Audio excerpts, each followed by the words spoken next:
叫 Kathy， 係嚟自母堂 Debbie 牧師體系雅軒傳道嘅組員。我生長喺一個打打鬧鬧嘅家庭，爸爸脾氣好暴躁，成日賭錢唔返屋企。細個嘅時候有好多收數公司大耳窿上門追債，我好少見到爸爸，但係每一次見到佢都係好憤怒，會捉我哋嚟打。小學4年級有一晚，爸爸半夜返到嚟，整醒晒我哋，然後用鐵線綁住我哋嘅手，要我哋跪喺房門口，唔俾我哋喐。於是媽媽同佢鬧交，鬧咗好耐。媽媽就突然間衝入廁所飲滴露。我同哥哥同細佬嚇到不停係咁喊。由嗰陣時開始，我就同自己講，將來我有能力，我一定要離開呢個屋企，永遠唔再返嚟，一世都唔想再見我父母。中二開始，我成日通宵坐球場，飲酒食煙唔返屋企。我好叛逆，成日離家出走。我心裏面好怨恨我媽媽，覺得佢冇好好保護我哋，亦都好憎爸爸，因為有佢出現嘅時候，我都會匿埋，我唔敢發出聲音，我好怕佢聽到，佢會捉我出嚟打。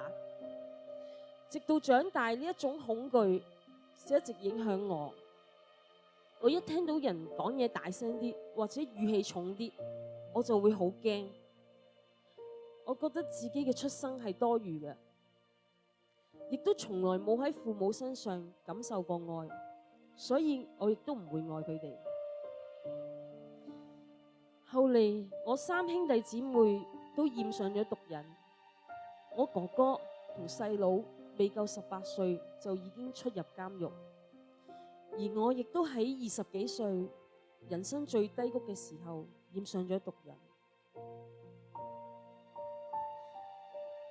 當時毒癮頗深，情緒好差，成日都有輕生嘅念頭，覺得好恐懼，冇方向，唔想再活。但係好感謝主，就算喺我好細個曾經返過一段好短嘅時間教會，神佢都係冇離棄我。有一晚我喺屋企吸毒，諗住點樣了結自己生命嘅時候，突然有一把好溫柔嘅聲音同我講：女兒啊，你返嚟我身邊啦，你係我寶貝，我愛你，我完全接納你。耶穌嘅聲音呢，好溫柔，但係好有力量。就係咁樣，我一路喊一路喊，我瞓着咗。第二日一覺醒嚟，我即刻就返教會。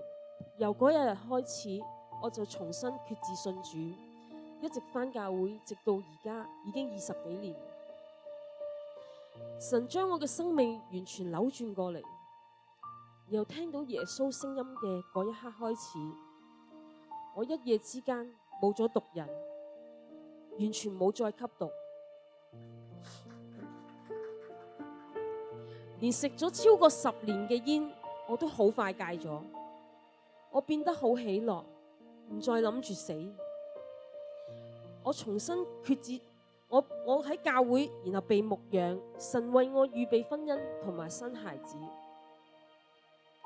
後嚟神突然提醒我，叫我試下從媽媽個角度去睇佢嘅苦況。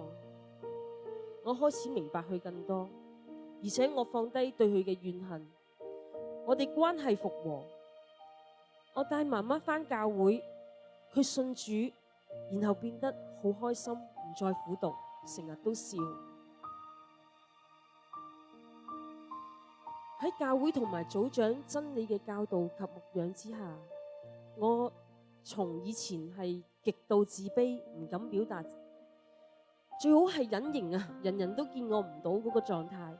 到今日我能夠企出嚟，大大聲講見證，我就變得真係唔再恐懼。我喜歡同人相交，因為我知道我係神嘅寶貝，我嘅出生係有價值。雖然信咗之後，我已經對爸爸嘅怨恨放低咗，但係我都諗過，其實我一世都唔會經歷到父愛嘅。但係爸爸喺23年信主受洗，冇耐佢就入咗醫院啦，得咗重病。嗰段時間裏面，我同佢有好多單獨相處嘅時間，我哋傾偈，我餵佢食飯。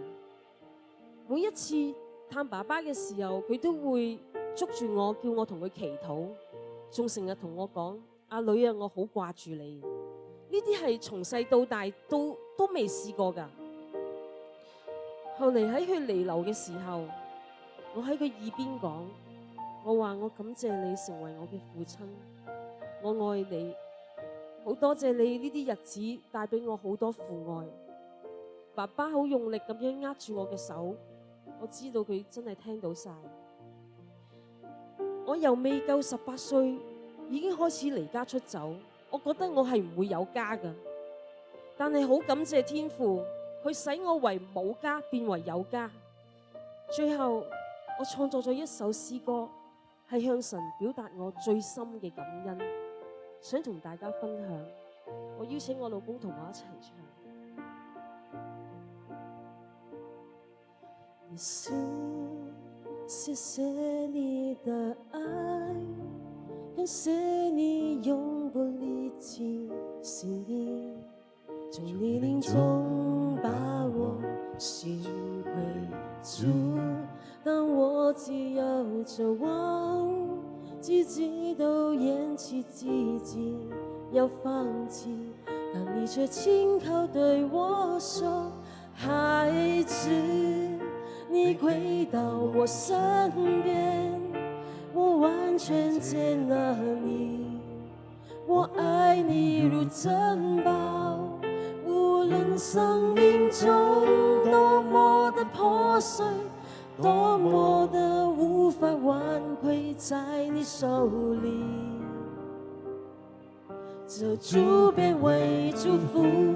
耶穌，我要回到你身邊，謝謝你的愛，你緊緊擁抱我，你領我走過死蔭的幽谷，穿過黑暗之地，我投靠你，一生跟隨